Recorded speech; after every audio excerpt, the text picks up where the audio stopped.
Welcome to Renaissance classes. As you see in the thumbnail, what we are going to today discuss. Today we are going to discuss a master plan to crack any bank exam for math purposes, only for math subjects.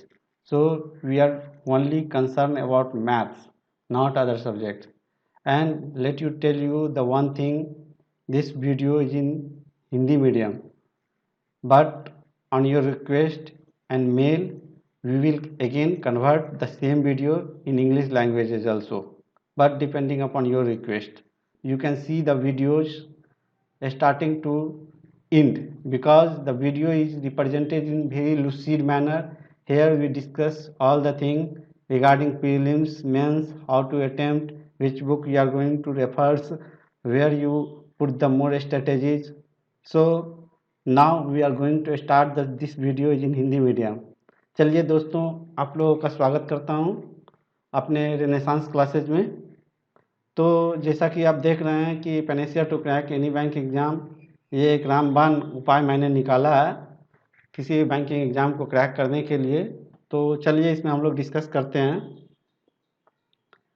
तो जिसे भी ये PDF मिले और वो इस video को देखना चाहते हैं तो इस गिवन लिंक्स को क्लिक करके आप इस वीडियो को देख सकते हैं। तो यहाँ पे मैंने लिंक को एक्टिव कर रखा है। चलिए, तो यहाँ पे सबसे पहले तो हमें ये पता करना चाहिए कि इसको डिवाइड कितने भागों में किया जाए, मैथ को पढ़ा कैसे जाए। तो मैथ्स को पढ़ने के लिए सबसे हमें पहले एक एग्ज़ाम पैटर्न को समझना होगा कि एग्ज़ाम का पैटर्न आखिर है क्या, किस तरह से एग्ज़ाम में क्वेश्चंस आते हैं, कितने मार्क्स के क्वेश्चंस कहाँ से आते हैं। तो इस वीडियो को मैंने 5 भाग में बांट के रखा हुआ है, 1 2 3 4 5। और हाँ, इस पांचों भाग को आप अच्छे से सुनो, ऐसा नहीं कि महाभारत के अभिमन्यु की तरह आप बीच में छोड़ के भाग जाना, तो ये सही बात नहीं है। क्योंकि आप लोगों को पता ही होगा कि अभिमन्यु 6 गेट को तो तोड़ चुका, बट 7वां गेट उससे नहीं टूटा था क्योंकि वो सो गया था। और हाँ, जो लोगों को इंटरेस्ट ना हो वो 1.5 पे 2 पे इस वीडियो को रख के आप देख सकते हैं। और वीडियो स्टार्ट करने से पहले ही मैं लाइक चाहूँगा, क्योंकि मैंने इस वीडियो पे काफ़ी हार्डवर्क की हुई है। तो आप इस वीडियो पे लाइक कर दो, क्योंकि हार्डवर्क का एक लाइक तो बनता है। चलो, तो हम लोग डिस्कस करते हैं। सबसे पहले हम लोग SBI PO पैटर्न पे फोकस करते हैं। यहाँ पे प्रीलिम्स है, मेंस है, तो इसमें हम लोग ओनली और ओनली मैथ सेक्शंस को देखेंगे, जैसा कि रेड सर्कल में है। इसमें 35 क्वेश्चंस हैं ओनली इन 20 मिनट्स। कौन कौन से क्वेश्चंस हैं वो कमिंग स्लाइड्स में आने वाले हैं। आप लोग कृपया पेशेंस के साथ बने रहें, हमारे साथ बेयर करें। और यहाँ पे आप एक चीज़ देख रहे हैं कि यहाँ पे only and only data analysis लिखा हुआ, ओनली एंड ओनली। मैं पेन का कलर चेंज कर लेता हूँ। तो यहाँ पे only and only data analysis लिखा हुआ है। तो ये आप लोग सोचो कि ओनली डाटा एनालिसिस मतलब एक ही टॉपिक ऐसा है, डाटा एनालिसिस। और मैं जो ये कोर्स लॉन्च किया हूँ स्पेशली डाटा इंटरप्रिटेशंस को फोकस करते हुए किया हूँ। तो चलिए आगे देखते हैं इसमें क्या क्या कैसे कैसे डिवीज़न है, कहाँ से कितने मार्क्स आ रहे हैं। तो ये SBI क्लर्क एग्ज़ाम पैटर्न है। यहाँ पे आप देख लीजिए कि प्री एग्ज़ाम में आपको यहाँ पे आप देख रहे हैं कि 5 नंबर यहाँ पे, 5 नंबर यहाँ पे DI आता है। और ये सब बहुत ईजी आते हैं। ये आप मतलब 15 से 20 दिन में पढ़ के आप यहाँ पे जो है सो 30 स्कोर्स कर सकते हो, नॉट ए बिग डील। और यहाँ पे जब हम फिर आगे बढ़ते हैं तो यहाँ पे फिर मेंस में जब हम देख रहे हैं पैटर्न की बात, तो यहाँ पे 50 क्वेश्चंस, 50 मार्क्स, 45 मिनट्स।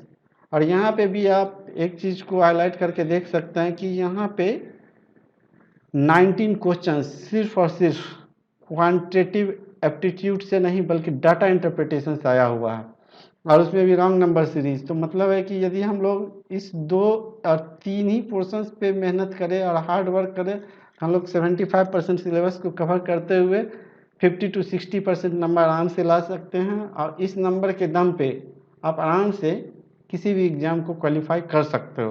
तो रिजल्ट ये हुआ। मैं वन लाइन में यदि बोलना चाहूँ इन सारी बातों को, तो मैं ये बोलूँगा कि आप डाटा इंटरप्रिटेशंस पे ज़्यादा जोर दो, डाटा सफिशिएंसी पे जोर दो, और आगे सारे स्ट्रेटेजी स्टेप बाय स्टेप मैं डिस्कस करूँगा। आगे भी कुछ है। तो ये तो आपका मेंस का पैटर्न हो गया जो मैं आपको बता दिया हूँ। अब ये आपका देखिए कि IBPS PO एग्ज़ाम का पैटर्न है। यहाँ भी quantitative aptitudes 35 questions 20 minutes only. और यदि मेंस में देखें तो SBI PO की तरह यहाँ भी ओनली एंड ओनली DI है, और लोग यहाँ PhD करते रहते हैं सिंप्लीफिकेशंस के ऊपर। यहाँ PhD करने की ज़रूरत हमें डाटा इंटरप्रिटेशंस पे पड़ेगी। चलिए तो फिर आगे बढ़ते हैं, क्योंकि वीडियो बहुत लंबी हो जाएगी, तो यहाँ पे कोई क्रिटिकल चीज़ नहीं है। तो यहाँ पे क्लर्क का एग्ज़ाम पैटर्न है। क्लर्क के एग्ज़ाम पैटर्न में भी सेम वैसे ही आप देख सकते हैं कि प्री में वही उसी टाइप का है जिस तरह का SBI क्लर्क में था और SBI PO के PT में था। दोनों में बस थोड़ा सा लेवल का अंतर होता है। और यहाँ पे भी क्लर्क में भी आप देख सकते हो कि यहाँ पे 20 मार्क्स है, केवल और केवल DI से ही है, और यहाँ पे डाटा सफिशियंसी है। इट मीन्स कि 50 क्वेश्चंस में 50% क्वेश्चंस, 25 क्वेश्चंस अप्रॉक्स आपको यही दो टॉपिक कवर कर जाएंगे। और किसी भी एग्जाम में यदि आप मैथ में 50% स्कोर कर रहे हो तो आपकी सिलेक्शंस बहुत ही नज़दीक है। You are reaching towards the goal of success. तो चलिए आगे हम देखते हैं। आगे हम RRB PO स्किल्स का लगा रखे हैं कि एग्ज़ाम पैटर्न क्या है, क्योंकि उसमें इंग्लिश नहीं होती है और उसमें क्वांटिटेटिव एप्टीट्यूड होता है, और वो भी 40 मार्क्स का होता है। तो इसमें आप देख सकते हैं कि यहाँ पे आप ये 10 मार्क्स DI, 5 मार्क्स क्वाड्रेटिक्स, और ये रॉन्ग नंबर सीरीज, और ये सिंप्लीफिकेशन। अप्रॉक्स 30 क्वेश्चंस बहुत ही इजीली यहाँ पे आते हैं। यहाँ पे बोवा वाला क्वेश्चंस रहते हैं, तो इसीलिए कोई बहुत टफ काम नहीं है, इजी क्वेश्चंस आते हैं यहाँ पे आप आराम से अप्रॉक्स 25 to 30 तो आराम से आप बिना अर्थमेटिक को छुए भी स्कोर कर सकते हो। और यदि हम मेंस की बात करते हैं तो यहाँ पे देख लीजिए कि 40 क्वेश्चंस में, यहाँ पे 40 क्वेश्चंस में 22 क्वेश्चंस DI के आए हुए हैं। ठीक है, तो चलिए हम आगे बढ़ते हैं। और यहाँ पे 4 क्वेश्चंस डाटा सफिशिएंसी आया हुआ है। So now move towards the next slide. Here we have seen, यहाँ मैंने देखा कि 22 नंबर्स यहाँ पे आ रहे हैं DI से, 4 नंबर डाटा सफिशिएंसी से, और 14 नंबर मिसलेनियस से। यदि इस 14 में आप 5 भी कर लेते हो, लेस देन 50%, तब भी अपनी काम हो जाएगी। कोई जो नहीं कि हाँ 14 का 14 करे। तो चलिए फिर आगे बढ़ते हैं नेक्स्ट स्लाइड्स पे। नेक्स्ट स्लाइड असिस्टेंट्स का है। सेम उसी टाइप का एग्ज़ाम होता है, RRB PO की तरह ही इनका भी एग्ज़ाम होता है, बट इनमें क्वेश्चंस का लेवल कम होता है। क्वेश्चंस का लेवल कम होता है, मतलब लोअर लेवल का क्वेश्चंस होता है। चलिए तो हम आगे बढ़ते हैं। ये LIC AAO में भी आप देख रहे हैं कि ये कितना वेटेज रखता है DI, only and only DI ही यहाँ पे 30 क्वेश्चंस हैं और मैक्सिमम 90 मार्क्स के हैं। तो इसीलिए यहाँ पे DI का जोर बहुत ज़्यादा है यदि आपको बैंकिंग का, इंश्योरेंस का कोई सा भी एग्ज़ाम तैयारी करना है। और यहाँ पे FCI में देखिए कि अब प्री में 10 मार्क्स के क्वेश्चंस आए हुए थे DI से, तो यहाँ पे भी आप इजीली 20 मार्क्स स्कोर कर सकते हैं। और ये नेशनल हाउसिंग बैंक RBI का सब्सिडी है, तो इसमें भी ओनली एंड ओनली DI ही रहते हैं। Quantity aptitude, special emphasis on data analysis and interpretations. तो चलिए अब हम अपने मास्टर प्लान की तरफ बढ़ते हैं कि हमने प्लान क्या कर रखा है। तो हमने अभी एग्ज़ाम पैटर्न्स को देख लिया, इस सेक्शंस को हमने अभी एनालाइज किया कि एग्ज़ाम्स का पैटर्न क्या है। अब हम एनालाइज करने जा रहे हैं एग्ज़ाम्स का स्ट्रेटेजी क्या है, एग्ज़ाम में हमारी प्लान क्या होनी चाहिए। तो यहाँ इस पोर्शंस को हमने इस पोर्शंस को हमने 5 भाग में डिवाइड किया, 5 पार्ट्स में डिवाइड किया। तो first part basic calculation, second data interpretation, third arithmetics, fourth data analysis, और फिफ्थ मैथ्स क्यूज। तो जो इसमें सबसे बेसिक इम्पोर्टेंट चीज़ है वो DI और ये डाटा इंटरप्रिटेशंस है, क्योंकि हमने पहले एनालाइज करके देखा कि ये दोनों ही पोर्शंस 50 to 60% कवर कर जाते हैं, और बेसिक कैलकुलेशंस तो हर कोई कर ही लेते हैं। तो अप्रॉक्स यदि यही 3 चैप्टर मीन्स 3 पोर्शंस हमारे कंप्लीट हैं तो हम 75% सिलेबस कवर करते हैं और हम रिजल्ट्स के लायक हैं। तो चलिए हम लोग आगे बढ़ते हुए कुछ देखते हैं। अब बेसिक कैलकुलेशंस में देखिए, यहाँ पे बेसिक कैलकुलेशंस में हमने लिख रखा है कि यहाँ पे क्या क्या करना है। यहाँ पे बेसिक कैलकुलेशंस में एक्चुअली 7 पार्ट में मैंने इसको डिवाइड किया है। ये बहुत बड़ी टॉपिक नहीं है, जो लॉन्ग टाइम से लगे हुए हैं उनके लिए तो कुछ है ही नहीं। बहुत बहुत सारे लोग हैं जो आते हैं और दिन रात वही सिंप्लीफिकेशंस करते रहते हैं। तो मैं उनको एडवाइस दूंगा कि कृपया सिंप्लीफिकेशंस कम करें, लिमिटेड टाइम करें और अपना बेस को बढ़ाने का काम करें। तो बेसिक कैलकुलेशंस में यदि long addition and subtractions in 1 line देखें तो ये 30 मिनट्स में हो जाएगा। लॉन्ग मल्टीप्लिकेशंस इन 1 लाइन ये 2 आवर्स में हो जाएगा, जो मैं आपको डील करवा दूंगा। ये लॉन्ग डिविजन्स इन वैदिक अप्रोच, लॉन्ग डिविजन्स में हम लोग क्या करेंगे कि मान लो कुछ रैंडम नंबर है, इस टाइप का कुछ नंबर है और यहाँ पे कुछ भी है, इस टाइप का नंबर है, तो आप एक ही बार में कैलकुलेटर की तरह इसको भाग दे सकते हो। बस आपको 20 तक का काउंटिंग टेबल याद होना चाहिए और आप किसी भी नंबर को डिवाइड कर सकते हो। तो ये एक वैदिक अप्रोच है, एमटायरा के बुक में दिया हुआ है। और जो इसको डिटेल में पढ़ना चाहते हैं वो how man become a calculator, एक बुक आती है एस चांद की, अदिति सिंघाल उनका राइटर है। तो वहाँ पे भी ये चीज़ दिया हुआ है कि डिविजन्स कैसे करें, स्क्वायर रूट कैसे करें।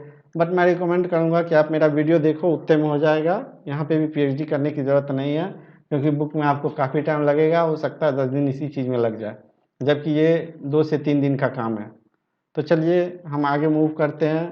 और हाँ, यहाँ पे पीएचडी करने की ज़रूरत नहीं है, आप एक बार सीख लिए बस हो गया। एग्ज़ाम में बहुत ही ईजी आते हैं, माइंड से कैलकुलेट हो जाते हैं, सारे के सारे नंबर बहुत ही ईजिली कटने वाले होते हैं। तो चलिए अब हम नेक्स्ट स्लाइड की तरफ मूव करते हैं। और हाँ, यहाँ पे एक चीज़ आपको याद होना चाहिए कि स्क्वायर अप टू 30 तक, क्यूब अप टू 15 तक, फ्रैक्शंस आप कर भी सकते हो, नहीं भी कर सकते हो, और काउंटिंग टेबल 1 से 20 तक आपको बाय हार्ट होना चाहिए। और यहाँ पे मैं एक चीज़ और मेंशन करना चाहूँगा जो छूट गया था। यहाँ पे बहुत सारे लोग ना एक जादू दिखाते हैं यूट्यूब पे कि मतलब यूनिट डिजिट का योग 10 होता है, ऐड करने पे 10 होता है तो ऐसे होता है, हाँ 10 डिजिट सेम है तो ऐसे बनता है, डिफरेंस इवन है तो इस टाइप से बनता है। वो सब पे आप अलूल जलूल चीज़ पे विश्वास ना करें, क्योंकि उतना आपका दिमाग एग्जाम में स्ट्राइक नहीं कर पाएगा। वो बस देखने में अच्छा लगता है और उसी को ले करके यूट्यूब पे जो आप देखेंगे ना, बहुत लंबे लंबे कैलकुलेशंस रहेंगे और वो अपने तरह से डिजाइन किए रहते हैं कि ये इतना है तो ऐसे कट जाएगा, बस आपको जादू की तरह लगेगा। लेकिन एग्जाम में वो नहीं खोज रहा है, एग्जाम में आपकी माइंड की एबिलिटी खोज रहा है। वो आपको नहीं दिखा रहा है कि वो मतलब ये डिफरेंस है, ये डिफरेंस है। वैसे भी आप 10 टाइप का डिफरेंस खोजोगे, इससे अच्छा है कि आपने बेसिक ही मेथड सही है। तो चलिए हम आगे करते हैं। ये पॉइंट्स टू बी रिमेंबर्ड हमने एनालाइज कर ही लिया। और हाँ, इसमें देखिए आप, मैं बेसिक कैलकुलेशन पे जोर क्यों दे रहा हूँ, क्योंकि मैं देखा हूँ कि बहुत सारे स्टूडेंट्स दिन भर कैलकुलेशन ही करते रहेंगे, लगे रहते हैं लगे रहते हैं लगे रहते हैं, ये कैसे कटेगा ये कैसे कटेगा, जबकि वैसा कभी कुछ आता ही नहीं है। इसमें आप देख लो, इस टाइप का ये जो क्वेश्चंस है, इस टाइप्स के क्वेश्चंस एग्जाम में कभी नहीं आते हैं। बस ये आपको टेस्ट सीरीज में मिलेंगे, यूट्यूब पे आपको टीचर पढ़ाएंगे, बट एग्जाम में इस टाइप के क्वेश्चंस कभी नहीं आएंगे, एग्जाम में इस टाइप के क्वेश्चन कभी नहीं आएंगे। एग्जाम में इस टाइप के आते हैं, इस टाइप के आते हैं, ये ओके क्वेश्चंस है, ये आ गया है यहाँ पे। और एग्ज़ाम में इस टाइप के भी क्वेश्चंस नहीं आते हैं, ये भी क्वेश्चंस नहीं आते हैं, ये तो ठीक है, ये नहीं आते हैं। और एग्ज़ाम्स में ये भी क्वेश्चंस नहीं आते हैं, इस टाइप्स के क्वेश्चंस। ये ठीक है, मॉडरेट लेवल का है, आप कर सकते हो, बट इस लेवल पे कोई काम नहीं है। इस टाइप का क्वेश्चंस में आप अलूल जलूल करके अपना टाइम ख़राब ना करें। आप यदि 2 सेट लगाते हैं तो 2 सेट लगाते लगाते आपको 10 मिनट हो जाएंगे, और यही आपको मतलब 2 सेट लगाएंगे तो देखेंगे कि 1 घंटा मेरा सिंप्लीफिकेशन में चला गया। फिर आप बूस्ट कब करोगे अपने आप को। और ऐसे भी मैं आपको बता दूं कि एक न्यूटन्स लॉ ऑफ कूलिंग होता है। न्यूटन्स लॉ ऑफ कूलिंग में क्या होता है कि दो बॉडी में ना जितना ज़्यादा टेम्परेचर डिफरेंस रहता है ना, वहाँ पे हीट इतना जल्दी ट्रांसफ़र करता है, आप लोग ने पढ़ा होगा। तो यही चीज़ होती है, जब आप इनिशियली स्टार्ट करोगे ना तो आपका बूस्टिंग बहुत ही जल्दी होगा, मतलब 6 मंथ में आप काफ़ी इम्प्रूव कर लोगे। लेकिन उसके बाद ना आपको इम्प्रूव करने में टाइम लगेगा, उसको हीट ज़्यादा बढ़ाना पड़ता है। जैसे दूध को बॉयल करने के लिए हीट बढ़ाना पड़ता है ना, वैसे आप लोगों को भी ना ज़्यादा हीट की ज़रूरत पड़ेगी। तो चलिए अब हम आगे बढ़ते हैं। ये डाटा इंटरप्रिटेशंस है। डाटा इंटरप्रिटेशन में आजकल टोटल इतने टाइप के ग्राफ आते हैं, ये बार ग्राफ है, कोई दूसरा नहीं है, इधर उधर मत सोच लेना। तो ये चलिए अब हम अर्थमेटिक की तरफ चलते हैं, तीसरा पे। तो ये अर्थमेटिक्स, अर्थमेटिक्स में टोटल 14 चैप्टर में मैंने इसको डिवाइड किया है। मेनली यहीं से क्वेश्चंस आते हैं। अब मेंसुरेशन से कभी कभी बहुत ही rare of the rarest question पूछता है, वो भी डाटा सफिशिएंसी में कभी कभी 1-2 क्वेश्चंस आते हैं। तो यदि आप करना चाहो तो कैसे करना है वो मैं बताऊंगा। आगे के स्लाइड में आ रहा है, अरुण शर्मा की बुक की फ़ोटो है, सर्वेश कुमार वर्मा की फ़ोटो मैंने डाली हुई है, पिक लगाई हुई है। तो इसीलिए ये कैसे करना है मैं सब बताऊंगा। अभी मैं आपको बता दूं कि इसको करने में टाइम कितना लगेगा और आपका अप्रोच क्या होना चाहिए। ये देखो, ये तो क्वाड्रेटिक अप्रोच इक्वेशन है, इस पर 20 to 25 क्वेश्चन आप किसी दिन बैठ के 2 आवर्स कर लिए, आपका काम हो गया। और यदि आप यहाँ पे आप करते हो और यहाँ पे सीरीज है, तो सीरीज तो सबको आता ही है। तो मतलब आप देख लो, अगर परम्यूटेशंस कम्बिनेशंस में पूरा पीएचडी नहीं करना है, सिलेक्टेड क्वेश्चंस पढ़ना है। बॉल वाला, रेड बॉल, ग्रीन बॉल, इसे ये वाले कुछ क्वेश्चंस आते हैं, अभी तो नहीं आ रहे हैं, पहले आते थे बैंक्स में, तो अभी तो आना बंद हो गया है। तो इस तरह से यदि आपको देखा जाए तो मिला जुला के 10 से 11 चैप्टर्स ही हैं।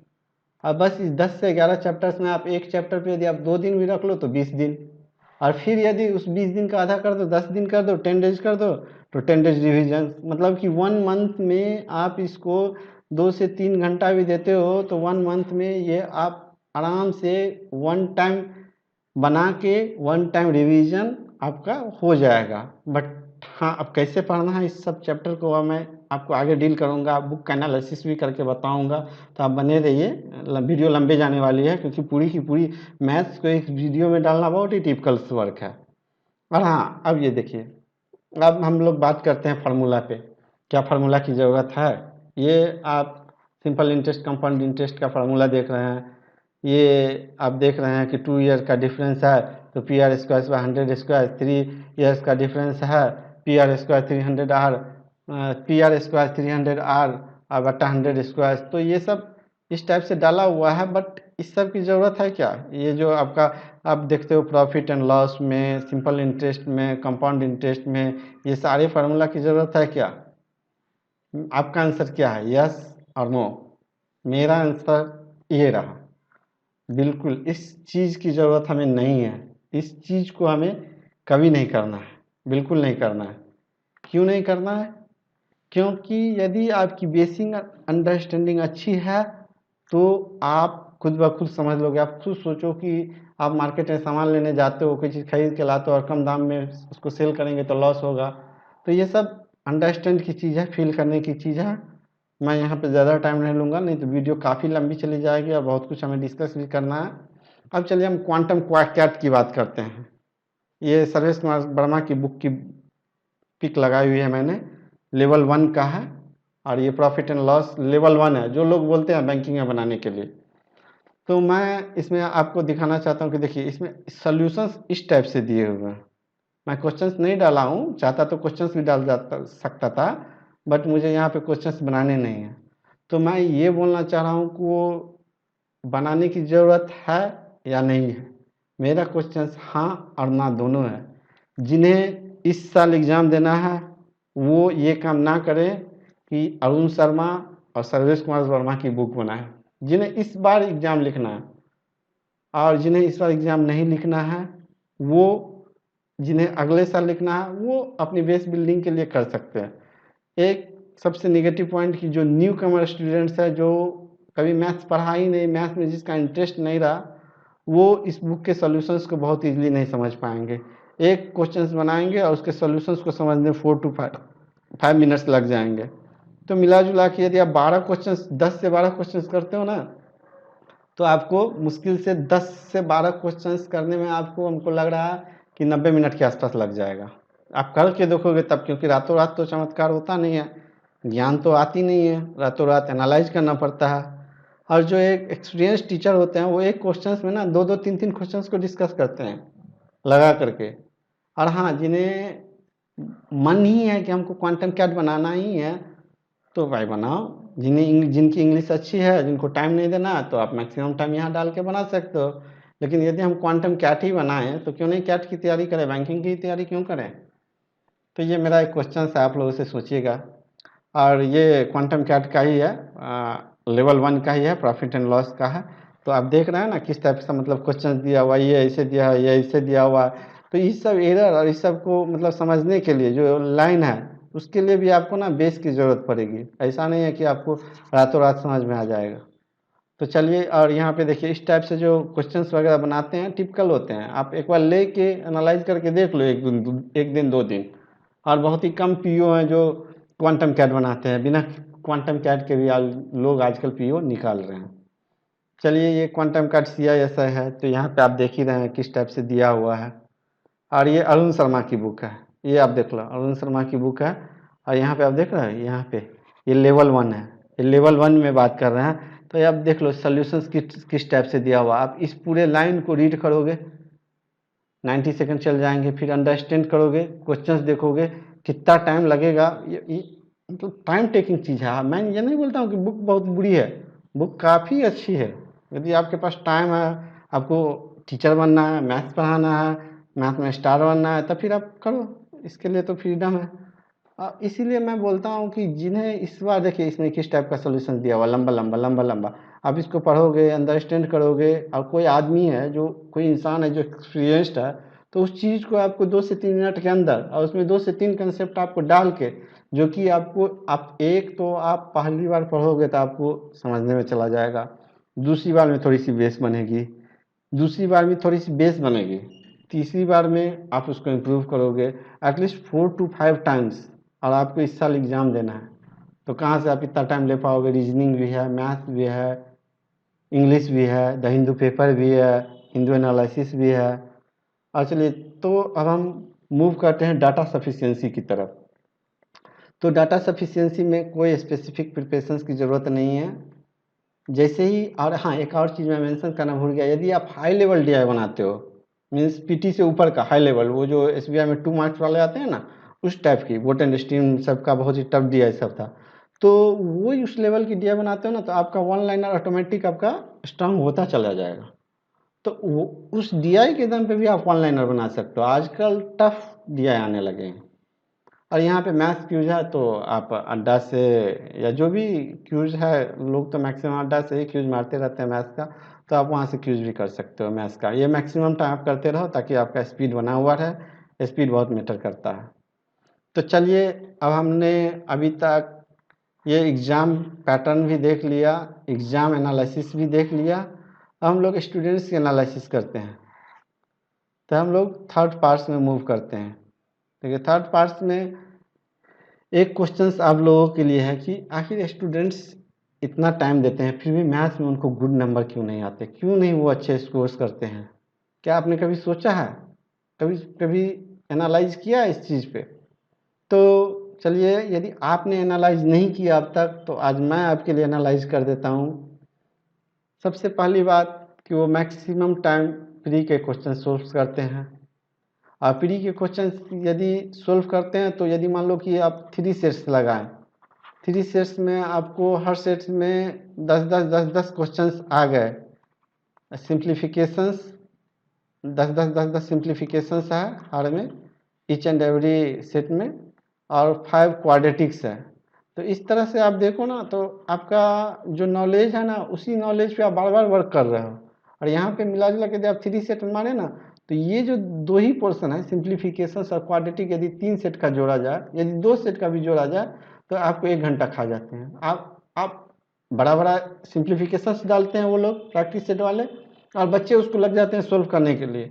अरे यूट्यूब में तो सर ने इतना बड़ा 10 सेकंड में कर दिया था। अरे सर ने किया था तो वो सर की ट्रिक थी, कोई ट्रिक नहीं थी, वो आपका वैसा कम्बिनेशन उस टाइप का सेट्स बना के रखे थे जो आपको वो जादू दिखा दे। वो जादू आपको मिलने वाला नहीं है एग्जाम में, एग्जाम में एकदम बेसिक रहेगा।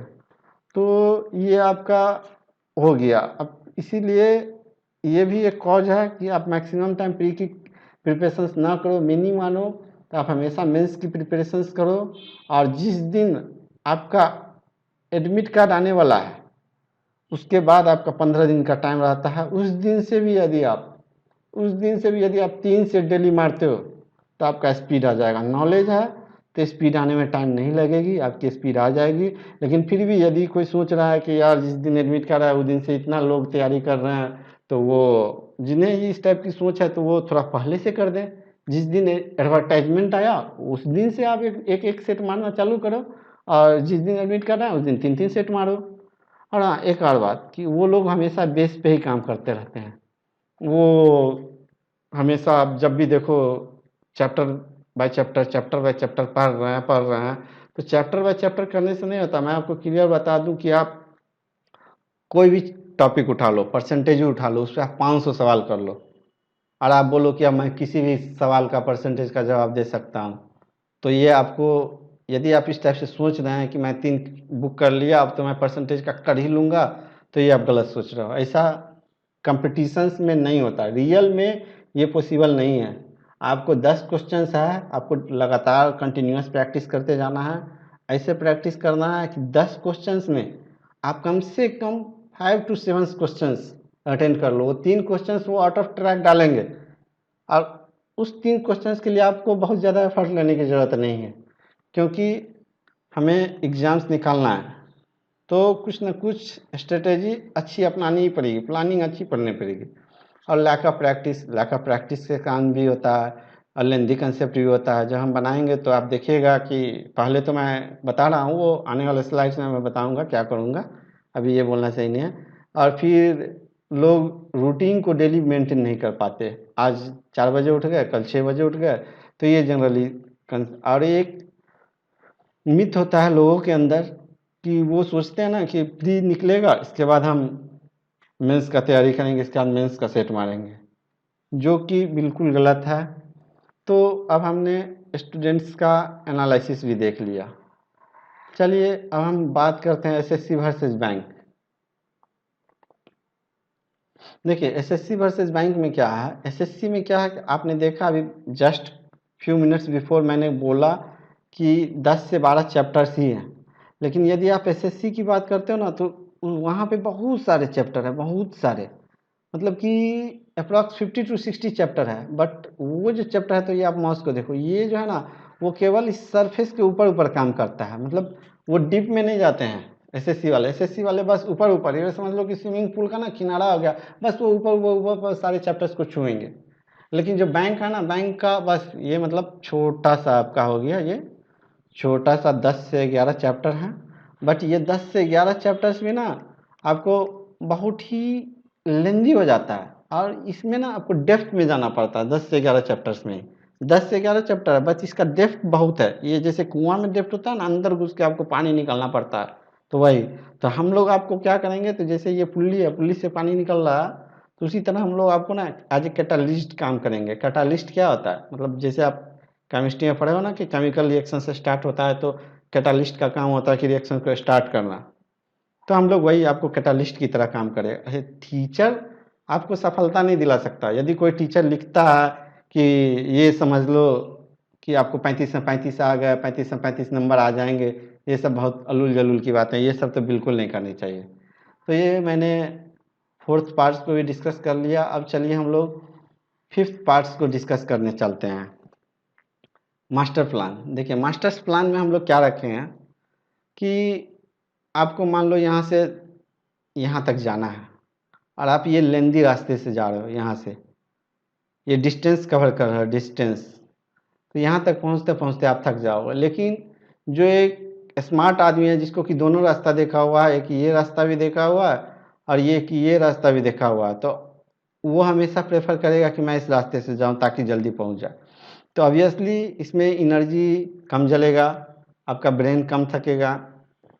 और यहाँ तक दोनों रास्ते से कौन पहुँच सकता है, जिसे ये भी रास्ता देखा हुआ हो और जिसे ये भी रास्ता देखा हुआ हो। जिसे दोनों रास्ते देखे हुए हैं वही पहुँच सकते हैं। या आप यदि शॉर्टकट में पहुँचना चाहते हो तो आप किसी उस इंसान को पकड़ो जिसको कि केवल ये जो डिस्प्लेसमेंट वाला जो रास्ता है, डिस्प्लेसमेंट वाले रास्ते को ही हम हार्ड वर्क बोलते हैं, हार्ड वर्क नहीं सॉरी स्मार्ट वर्क बोलते हैं। और ये जो हमारा डिस्टेंस वाला जो ट्रैक है उसको हम लोग हार्ड वर्क बोलते हैं। तो अब यदि आप फिजिक्स के साथ इसको कंपेयर करने चलो तो वो जो डिस्प्लेसमेंट है वो इक्वल टू हो जाएगा स्मार्ट वर्क, तो वो जो है इक्वल टू हो जाएगा स्मार्ट वर्क।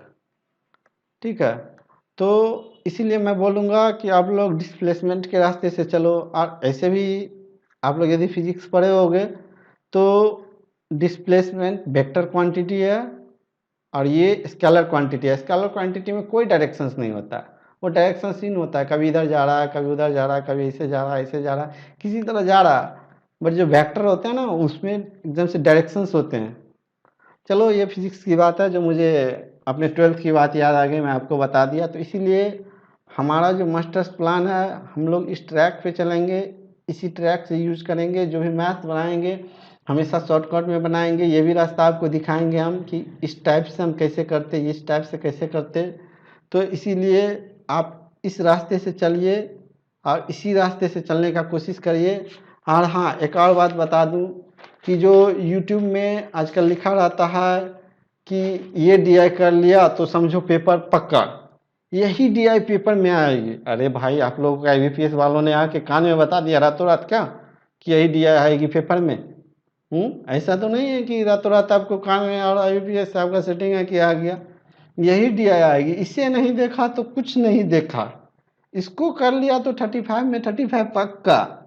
और भी बहुत सारे टैगलाइन आते रहते हैं, इसे नहीं देखा तो कुछ नहीं देखा, इसे कर लो। और यही नहीं, आजकल तो मैं आपको बता रहा हूँ ना, यूट्यूब में बोलेंगे 300 सीरीज अर्थमेटिक क्वेश्चन सीरीज। और जब आप उस 300 अर्थमेटिक क्वेश्चन सीरीज में एंट्री करते हो ना, और जब आप एनालिसिस करोगे तो देखोगे कि मुश्किल से 20 to 25 question he quality like था। क्वालिटी है ही नहीं, बस क्वांटिटी बढ़ा हुआ वहाँ। तो आपको क्वालिटी मेंटेन करने वाली वीडियो चाहिए या क्वांटिटी मेंटेन करने वाली वीडियो चाहिए? अब डेली आप यूट्यूब खोलो और देखो क्वाड्रेटिक सिंप्लीफिकेशंस, अप्रोक्सीमेशंस, इसी से मतलब नया ट्रिक, स्क्वायर्स का नया ट्रिक, इसका नया ट्रिक। और मैं बता दूं ना, स्क्वायर्स का मैं एक ही ट्रिक बताऊंगा और वो एक ही ट्रिक आपको 1 से ले करके और आपको पूरा 999 तक काम करेगा। एक ही ट्रिक, एक मास्टर ट्रिक रहेगा। वही ट्रिक यूज करता हूँ स्क्वायर में। बस एक ट्रिक है, ये नहीं कि 50 है तो 50 से नीचे इतना के लिए ये स्क्वायर, 50 से नीचे ये स्क्वायर, 100 है तो 100 के पास ये स्क्वायर, हाँ 200 है तो 200 के पास ये स्क्वायर, 1000 के आसपास में है तो उसको बेस मानो, इसको बेस मानो। ऐसा कुछ नहीं करेंगे, बस एक करेंगे तो हमारा मास्टर प्लान ये होगा कि हमें एक ही अस्त्र रहेगा, वो ब्रह्मास्त्र बोलते हैं ना, उसी से सारा काम खत्म हो जाएगा। तो बस हम लोग वही करने वाले हैं। तो होप आप लोग वीडियो देखते देखते देखते देखते बोर हो गए होगे। तो अब मैं आप लोगों को कुछ मोटिवेशंस की तरफ ले चलता हूँ। देखो, जब भी आप बैंकिंग के एग्ज़ाम में तैयारी करते हो ना, माइंड को एकदम कूल रखो। लोग क्या बोल रहे हैं नहीं बोल रहे हैं, आप कुछ मत सुनो। तो मैं यही बोलूँगा कि दंगल लड़ना है लाइफ में। यदि आपको कोई मंगल काम करना है, यदि आपको मंगल लाना है, वो मंगल नहीं, फास्टिंग वाली मंगल का बात नहीं कर रहा हूँ, जो लाइफ में मंगल ही मंगल होते हैं, आराम वाली मंगल। और अमंगल को दूर करना है तो आपको दंगल लड़ना ही होगा। और यदि आपको दंगल लड़ना है तो उसके लिए आप बिलीव रखो, खुद पे कॉन्फिडेंस रखो, सेल्फ कॉन्फिडेंस रखो, अपने अंदर डिटर्मिनेशंस रखो, पैशंस रखो, लोगों की निगेटिव थॉट ना सुनो और बस आगे बढ़ते जाओ, सही ट्रैक से बढ़ो और सही चीज़ के ज़रिए बढ़ो और टाइम की कीमत दो। तो यदि आपके अंदर कॉन्फिडेंस है कि आई कैन, तो ऑब्वियसली आप कर लोगे। तो चलिए, अब हम इस वीडियो को अंत करते हैं। और अंत करने से पहले मैं आपको ये बता दूं कि आपका जो भी क्वेरी है, फीडबैक है, सजेशंस है, और जो निगेटिव कमेंट वाले हैं वो कृपया ज़रूर मेल करें कि आपका निगेटिव कमेंट क्या है, मैं उसको पढ़ूंगा। और हाँ, हो सके तो आप मेल आईडी भी लिखना, मुझे यदि टाइम मिला तो मैं भी आपको कॉल भी कर सकता हूँ कि आपका क्या प्रॉब्लम है, क्या नहीं है। मैं पर्सनली आपके टच में भी रहूँगा। तो निगेटिव कमेंट वालों से रिक्वेस्ट है कि कृपया ज़रूर से ज़रूर, पॉजिटिव वाले को कोई दिक्कत नहीं, वो तो फ्री हैं, वो तो जा सकते हैं, क्योंकि हमें निगेटिव कमेंट कोई हम देखेंगे तभी हम अपने आप को इम्प्रूव करेंगे। क्योंकि निगेटिव कमेंट सबसे ज़रूरी है, फीडबैक होना सबसे ज़रूरी है।